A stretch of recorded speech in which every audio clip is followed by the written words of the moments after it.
The small human ship moved slowly toward the massive space station. Commander Sarah Chun sat in the pilot's seat, watching the giant structure grow larger on her screen. Nexus Station was huge, bigger than most cities back on Earth. It spun slowly in the darkness of space, its lights twinkling like stars. Sarah had been traveling alone for 3 months to reach this place. Nexus Station was famous across the galaxy as the best hunting outpost ever built. Every known predator species came here to trade, hunt, and prove themselves. She had heard stories about this place since she was a child, but seeing it with her own eyes was different. The station's computer voice spoke through her ship's radio. "Human vessel, this is Nexus Control. Please dock at Bay 94. Follow the blue guide lights. Welcome to Nexus Station." Sarah guided her ship through the docking process. The bay was enormous, filled with ships she had never seen before. Some were sleek and fast, painted in dark colors. Others were huge and covered in spikes and armor. Each ship told her something about its owner.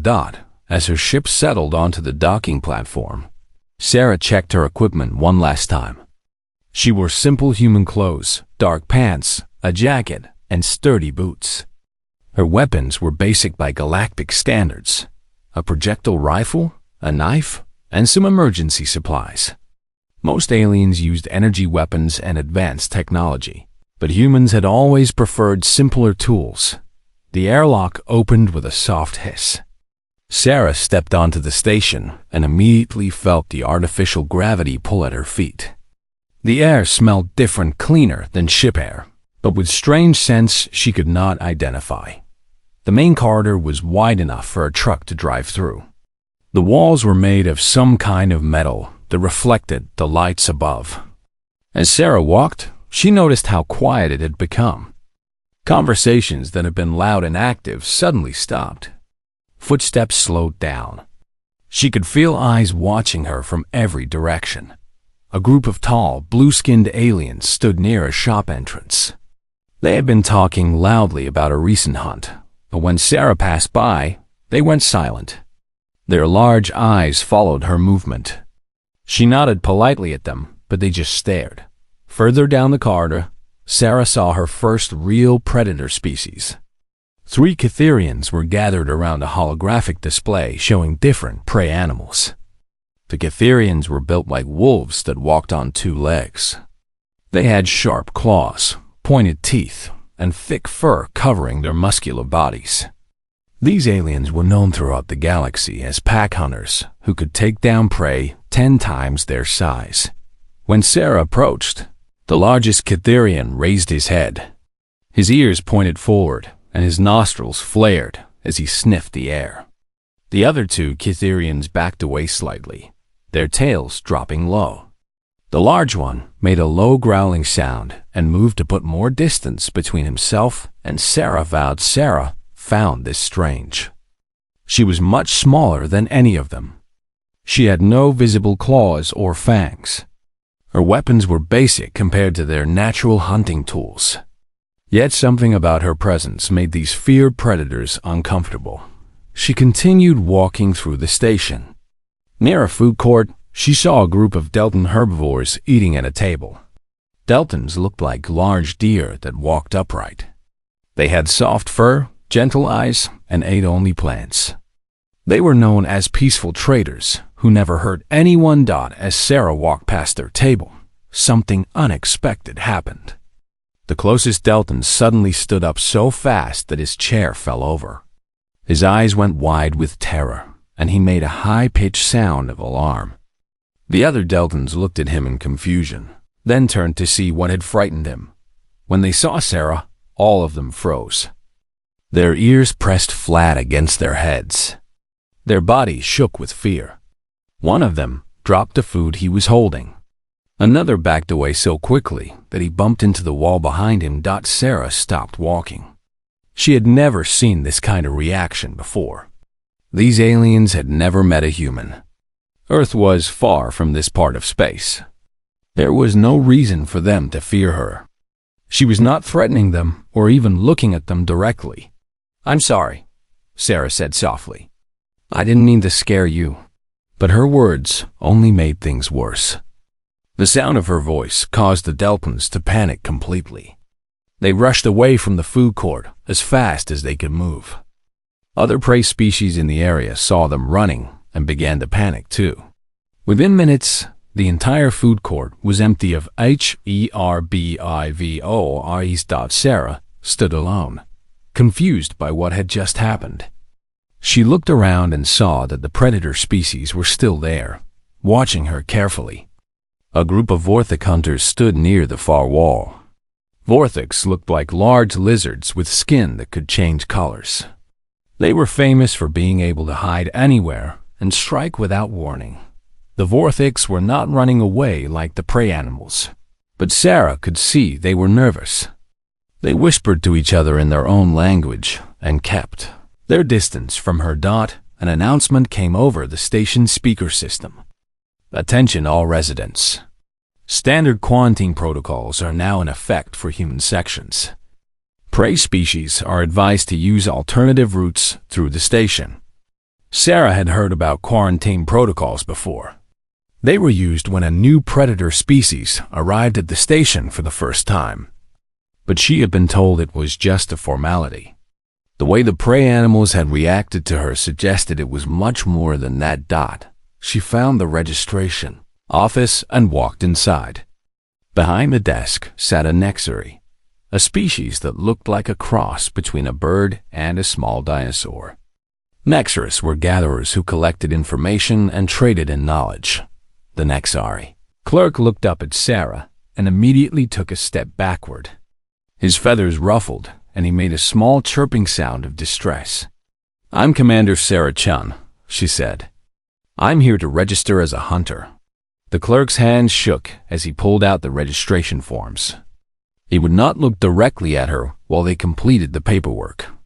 When Sarah signed her name, the clerk quickly sealed the forms and handed her a room. Assignment without saying a word. Sarah left the office more confused than ever. As she walked toward her assigned quarters, she noticed that every prey species she passed had the same reaction. They froze, panicked, and ran away as quickly as possible. Even the station service animals creatures trained to be calm around all species would not come near her. Something was happening here that she did not understand. The prey animals seemed to recognize something about her that even she did not know. As Sarah reached her room and sealed the door behind her, she wondered what the next few days would bring. Outside in the corridor, she could hear hushed conversations in dozens of different alien languages. The word human came up again and again, spoken in tones of wonder and concern. Sarah unpacked her few belongings and prepared for her first night on Nexus Station.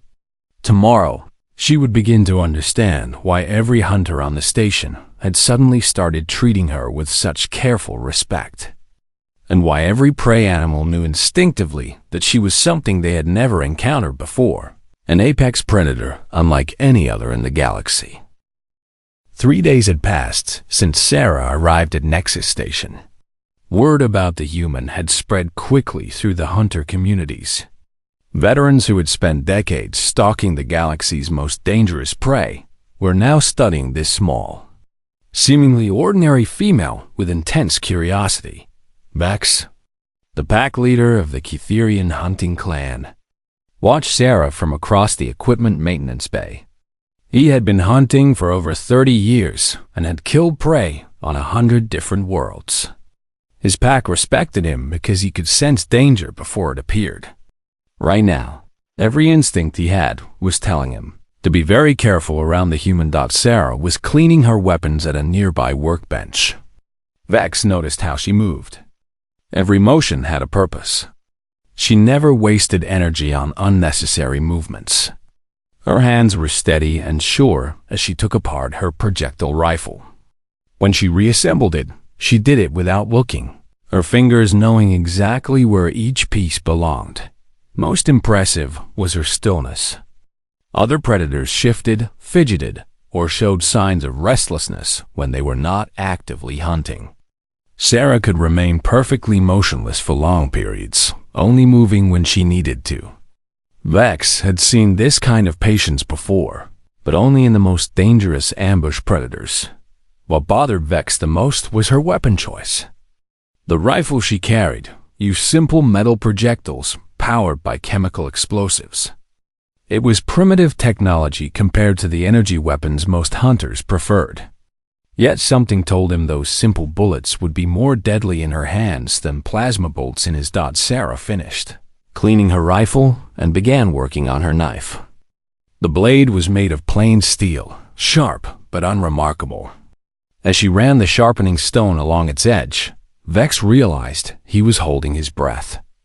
The sound the stone made against the metal reminded him of claws being sharpened, but somehow more focused and deliberate. "Excuse me," Sarah said without looking up from her knife. "You've been watching me for 20 minutes. Is there something you need?" Vex jumped slightly. He had not realized she knew he was observing her. His pack was trained in stealth, and he thought he had been hidden behind the equipment rack. But Sarah had known he was there the entire time. "I am curious about human hunting methods," Vex said, moving closer but keeping what felt like a safe distance. "Your weapons are very basic." Sarah looked up at him and smiled. The expression seemed friendly, but Vex noticed her eyes never stopped moving. Even while talking to him, she was aware of every entrance, exit, and possible threat in the room. "Humans prefer simple tools," Sarah said. "We've found that complex technology can fail when you need it most. These weapons have been working for thousands of years. But how do you hunt without natural weapons?" Vex asked. "You have no claws, no fangs, no armor. Your senses seem weaker than most species." Sarah stood up and walked closer to him. Vex fought the urge to back away. As she moved, he noticed something that made his fur stand up. Her skin was radiating heat. Not the normal body heat that all living things produced, but something more intense. It was like standing near a furnace that was barely contained. "We don't rely on those things," Sarah said. "We use other advantages." Before Vex could ask what she meant, Sarah reached out and touched his arm briefly. Her skin felt like hot metal against his fur. The contact lasted only a second, but it left him deeply unsettled. Her body temperature was higher than his core body heat. Even though she appeared calm and relaxed. As Sarah walked away, Vex stood frozen in place. He had just learned something important about humans, but he was not sure what it meant. He made a mental note to research human biology as soon as possible. Across the station, Krent the Shadow Master was having his own disturbing encounter with the human female. Krent belonged to the Vothak species, masters of stealth and ambush hunting. They could change their skin color to match any environment and had sensory organs that could detect the faintest electromagnetic signatures of living beings. Krent had been using these advanced senses to study Sarah from a distance. What he discovered made him question everything he thought he knew about predator classification. Most predators fell into clear categories. Burst hunters like the Catherians relied on short, explosive attacks. Ambush hunters like his own people used stealth and surprise. Aerial hunters struck from above with speed and precision. Each type had a distinct electromagnetic signature that revealed their hunting style. Sarah's electromagnetic signature was unlike anything in the databases. Her nervous system showed patterns that existed only in theoretical studies, the signature of a persistence hunter. Krent had read about persistence hunting in his advanced xenobiology courses, but it was considered a myth. No real predator species was supposed to hunt that way. Persistence hunters were described as predators that killed not through superior speed or strength, but through the ability to never stop chasing their prey. They would follow a target for days or weeks, never giving it time to rest or recover, until it collapsed from exhaustion. The idea seemed impossible to most galactic species because it required intelligence, endurance, and a kind of relentless patience that evolution rarely produced. Yet here was a living example walking through Nexus Station. Sarah's electromagnetic patterns showed a metabolism designed for long-term energy output. Her nervous system was wired for sustained focus over extended periods. Her muscle composition suggested she could maintain steady activity for much longer than any known predator species. Krenth watched Sarah enter the station's main dining hall. She moved to the food service area and selected her meal, mostly meat, but also some vegetables and grains. Her diet was another puzzle. Most predators were pure carnivores, but humans seemed to eat everything. This suggested they were adaptable hunters who could survive in almost any environment. As Sarah sat down to eat, Krenth noticed something else unusual. She ate slowly and deliberately, chewing her food thoroughly. Most predators gulped their food quickly, always ready to defend their kill or move to the next hunt. Sarah ate like someone who had all the time in the world and was not worried about anyone taking her food away from her. Other predators in the dining hall were giving Sarah a wide berth. Not because they were afraid of immediate attack, but because something deeper was warning them away. Krenth realized he was witnessing a recognition that occurred below the level of conscious thought. The other hunters instinctively knew they were in the presence of a superior predator.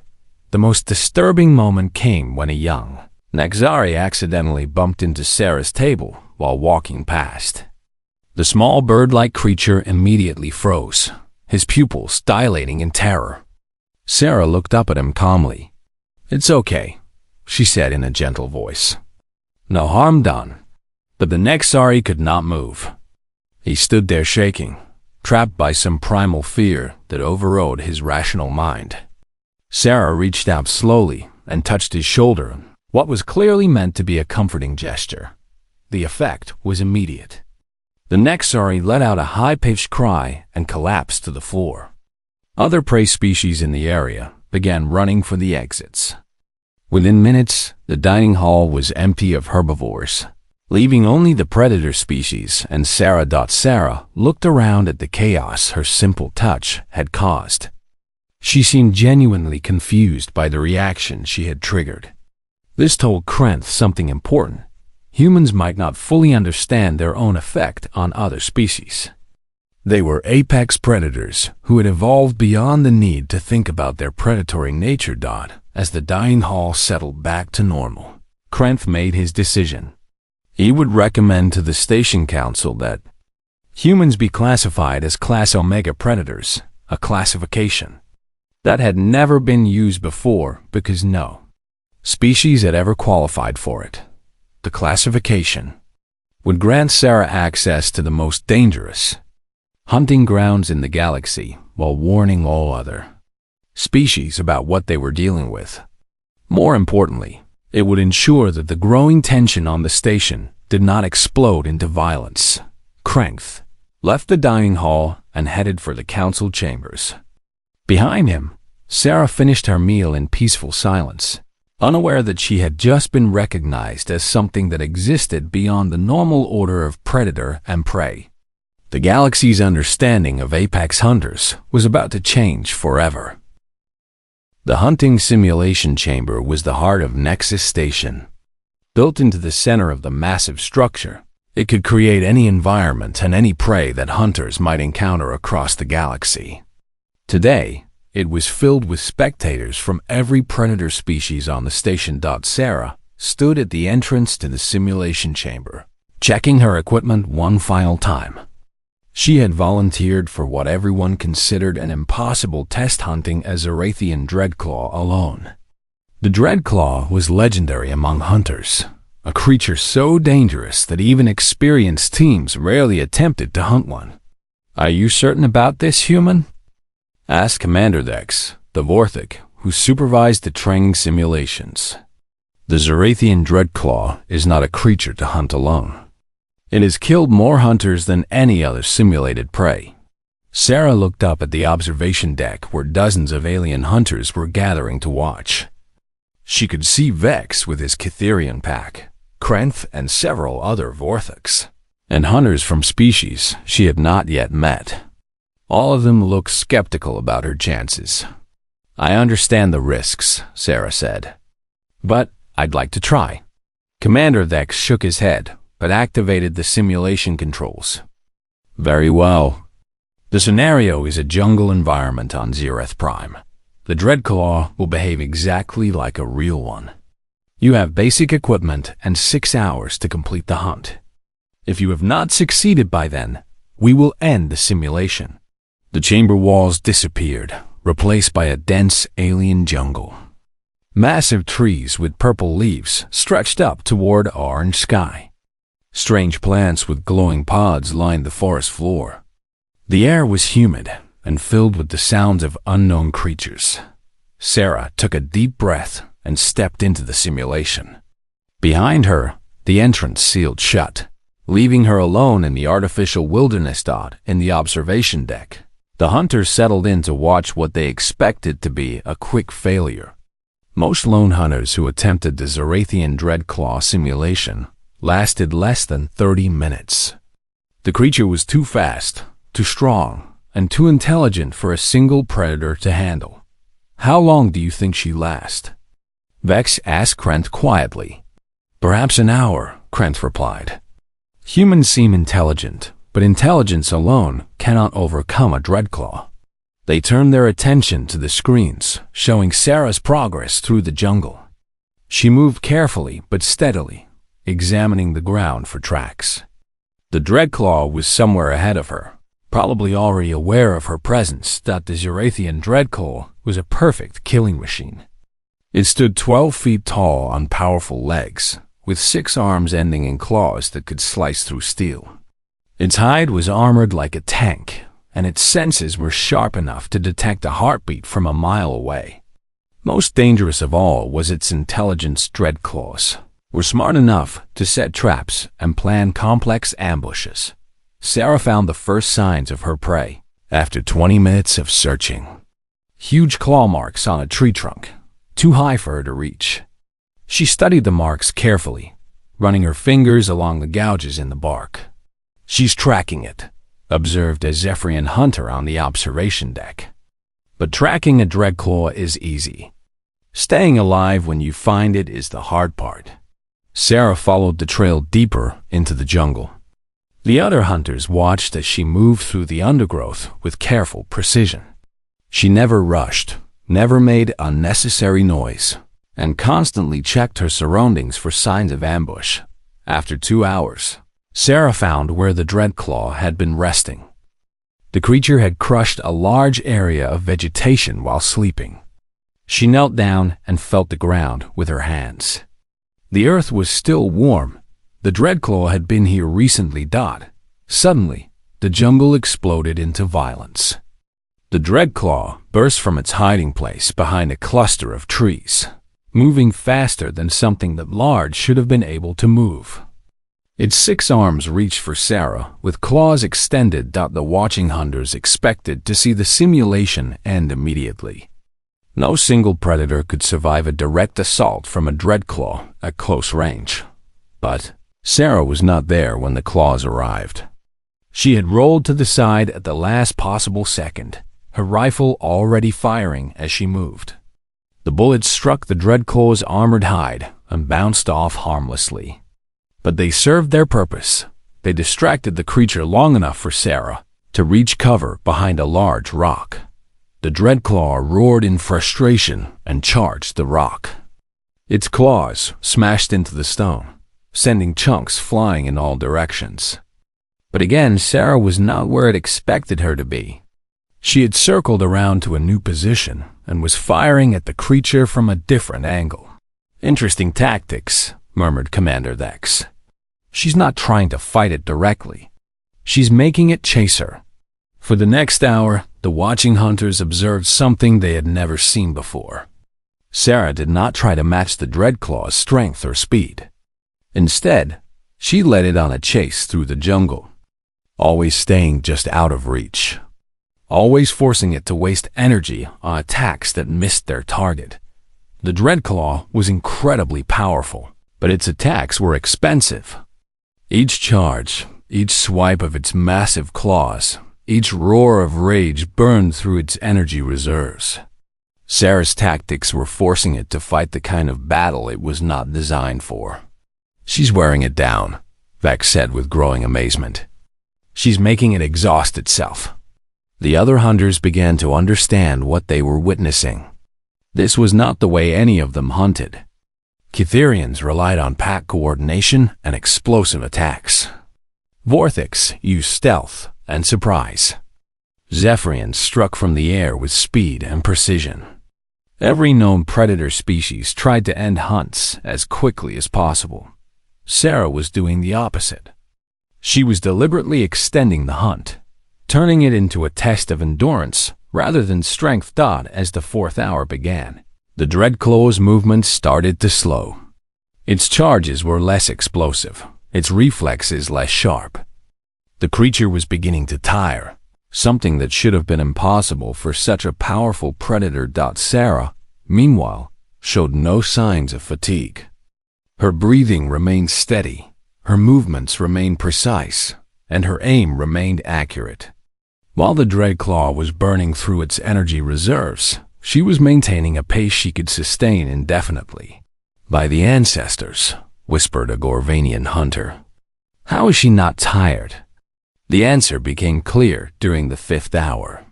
Sarah had evolved as a persistence hunter. Her body was designed to maintain steady activity for hours or even days. Her metabolism could process energy efficiently over long periods. Her mind could stay focused on a single goal for as long as necessary. The Dreadclaw, like most predators, was built for short bursts of overwhelming violence. After 5 hours of constant movement and failed attacks, it was approaching complete exhaustion. Sarah sensed the change in her prey. She began to close the distance, no longer just avoiding the creature's attacks, but actively herding it toward a clearing where she would have room to maneuver. The Dreadclaw tried to respond, but its movements were sluggish and predictable. In the observation deck, the watching hunters had fallen completely silent. They were witnessing a kind of hunt that existed only in their most ancient legends. A predator that killed not through superior weapons or natural advantages, but through the simple refusal to give up. The end came during the 6th hour. The Dreadclaw stumbled into the clearing, its massive chest heaving as it struggled to breathe. Sarah stepped out from behind a tree, her rifle raised but not firing. She walked closer to the exhausted creature, which tried to lift its claws, but could barely manage to stay upright. Sarah aimed carefully and fired 3 shots. Not at the Dreadclaw's armored hide, but at precise points where she had identified weakness during the long chase. The bullets found their marks, and the simulation ended with the holographic creature collapsing to the ground. The hunting chamber returned to normal as the jungle environment faded away. Sarah stood in the center of the empty room, breathing hard but still standing strong. She checked her equipment and walked toward the exit. The observation deck erupted in chaos. Hunters from every species talked excitedly in their own languages. Some seemed amazed, others worried, and a few looked genuinely frightened. 6 hours, said Commander Vex, staring at his instruments. She hunted it for 6 hours and barely used half her energy reserves. The readings show she could have continued for much longer. Vex looked at the other hunters around him. "We need to reconsider everything we know about predator classifications." As Sarah emerged from the simulation chamber, she found herself facing a crowd of alien hunters. All of them looked at her with new understanding. She had just demonstrated something that changed how they viewed their place in the galactic hierarchy. That was impressive. "Human," said Commander Vex, "I have never seen hunting techniques like yours." Sarah smiled and shouldered her rifle. "That's because humans hunt differently than everyone else. We don't give up." As she walked away toward her quarters, the hunters remained behind to discuss what they had witnessed. Word would spread quickly through the station and then across the galaxy. Humans were not just another predator species. They were something entirely new. I didn't fight Thane to prove I was stronger, Sarah said, her voice carrying Clea. I didn't fight Thane to prove I was stronger, Sarah said, her voice carrying Clea the weeks following. Sarah's victory over Thane Bloodripper transformed life on Nexus Station in ways that no one had anticipated. What began as a simple honor duel had revealed something profound about humanity's place in the galactic hierarchy of predators. Sarah noticed the changes immediately. The day after the fight, she found that her assigned quarters had been mysteriously upgraded to a larger suite in the station's premium hunter section. When she asked about the change, the Nexuri administrator simply said it was more appropriate for someone of her standing. More significant were the changes in how other species behaved around her. Predator species that had once watched her with curious suspicion now treated her with careful respect. Conversations did not stop when she entered a room, but they became more subdued and respectful. Hunters who had ignored her before now nodded politely when they passed her. In the corridors, the prey species' reactions were even more dramatic. Where once they had panicked and fled in terror at her approach, they now avoided her sections of the station entirely. The administration had quietly created alternative routes through Nexus Station that allowed herbivore species to conduct their business without encountering the human. Quarters.Vex was the first to approach Sarah with an official proposition. She found him waiting outside her new quarters 3 days after the duel, accompanied by 2 other members of his pack. Commander Chun, he said formally, my pack has discussed your hunting methods at length. We would like to request permission to observe your techniques during actual hunts. Sarah was surprised by the formality of his request. You want to hunt with me? Not with you, Vex corrected quickly. We wish to observe how persistence hunting works in practice. Your methods are unlike anything we have studied. If you would permit us to accompany you on hunts as observers, we would consider ourselves honored. Sarah agreed, and within days, she found herself the center of attention from hunting groups across the station. Species that had evolved completely different predatory strategies wanted to understand how her approach worked. Some were curious about the tactical advantages. Others wanted to study the psychological aspects of never giving up. The most unexpected development came from Thane himself. The massive Gorvanian appeared at Sarah's door a week after their fight. His wounds mostly healed, but his left arm still bandaged. Human, he said, I have been thinking about our battle. You defeated me, but you also showed mercy when you could have killed me. This is not common among apex predators. Sarah invited him inside her quarters, curious about what the former champion wanted to discuss. Among my people, Thane continued, the strong dominate the weak without question. It is the natural order. But you have shown me that strength can be more than physical power. I would like to learn about this concept you humans call restraint. Over the following weeks, Sarah found herself in the unexpected role of teacher and advisor to some of the galaxy's most dangerous predators. Her quarters became an informal meeting place where hunters gathered to discuss tactics, philosophy, and the nature of predatory behavior. The conversations revealed something important about how other species viewed humanity. They were not just impressed by human hunting techniques. They were fascinated by the intelligence and self-control that made those techniques possible. Your species thinks several moves ahead, observed Krenth during one of these gatherings. Most predators react to immediate situations. Humans plan for scenarios that have not yet occurred. It's called strategy, Sarah explained. We learned long ago that thinking about the future keeps us alive better than just reacting to the present. These discussions attracted attention from the station's administration. Commander Dex began attending the informal meetings, taking notes and asking detailed questions about human psychology and behavior. We are revising our classification systems, he told Sarah privately. Your species does not fit into any existing category of predator. We are creating a new designation specifically for humans." "What kind of designation?" Sarah asked.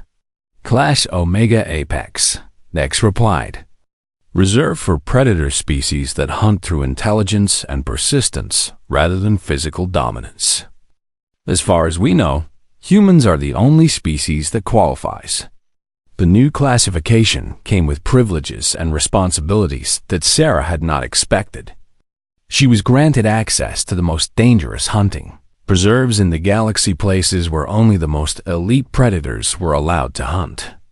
More importantly, she was invited to join the Nexus Council as an advisor on predator behavior and hunting ethics.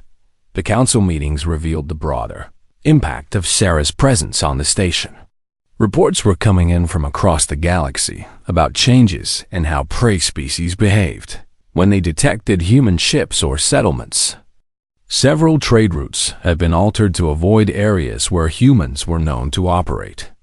"It's not fear of immediate attack," explained Dr. Yulan, a Nexari scientist who studied interspecies behavior. "It's a deeper recognition that humans represent a new kind of threat. Prey species cannot rely on traditional defense mechanisms against persistence hunters." Sarah found this concerning. "We don't want to disrupt galactic trade or cause unnecessary fear. Humans are capable of peaceful coexistence." "That may be true," said Commander Dex, "but instinctive responses are difficult to overcome.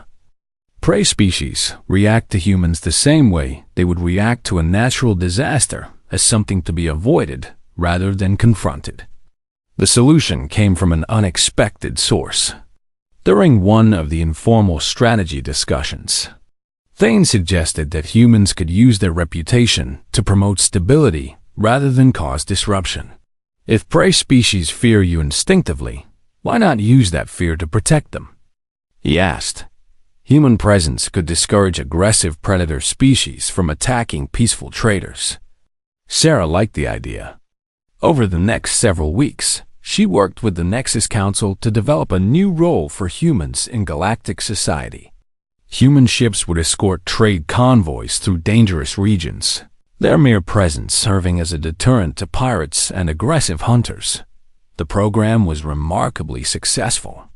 Convoy attacks dropped to almost zero in areas where humans provided escort services. Pirates who might attack a convoy protected by conventional weapons thought twice when they detected human electromagnetic signatures on their sensors. Sarah's reputation continued to grow throughout the galaxy. Stories about the human who defeated the Nexus champion spread from station to station, becoming more elaborate with each retelling. Some versions claimed she had killed the Dreadclaw with her bare hands. Others suggested she could track prey across multiple star systems without losing their trail. The reality was more modest, but perhaps more impressive. Sarah had simply shown that intelligence and persistence could be more effective than traditional predatory advantages. This lesson was slowly changing how the galaxy viewed the relationship between predators and prey. 6 months after her arrival at Nexus Station, Sarah received an unexpected honor. The Galactic Hunters Association invited her to become the first human member of their ruling council. The position would make her voice heard in decisions that affected hunting rights and predator behavior across known space. "Why me?" Sarah asked when the invitation arrived. "There are hunters with far more experience." "Because you represent something new," explained the message from the association. "Your species has shown that there are aspects of hunting we never fully understood. We need that perspective as we face new challenges across the galaxy." Sarah accepted the position, knowing it would take her away from Nexus Station and into a larger role in galactic affairs. On her last night at the station, many of the friends she had made came to say goodbye. Vex presented her with a traditional Cytherian hunting knife, its blade inscribed with symbols representing patience and persistence.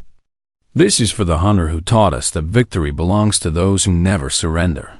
Thane gave her a piece of his own armor plating scarred from countless battles. So you will remember that true strength includes knowing when to show mercy. Krenth offered her a Vorthak sensor device that could track electromagnetic signatures across great distances. For the apex hunter who sees patterns others cannot detect. As Sarah prepared to leave Nexus Station, she reflected on how much had changed since her arrival. She had come here as an unknown human hoping to prove herself among the galaxy's predators. She was leaving as the recognized representative of a new kind of apex hunter, one that won through intelligence, endurance, and the refusal to give up. More importantly, her presence had begun to change how the galaxy understood the relationship between predator and prey. Fear was giving way to respect, and respect was leading to new forms of cooperation. Sarah's ship departed Nexus Station at dawn, heading toward her new responsibilities with the Galactic Hunters Association. Behind her, the station continued its work of training and supporting hunters from across known space. But now they did so with a new understanding of what it truly meant to be an apex predator.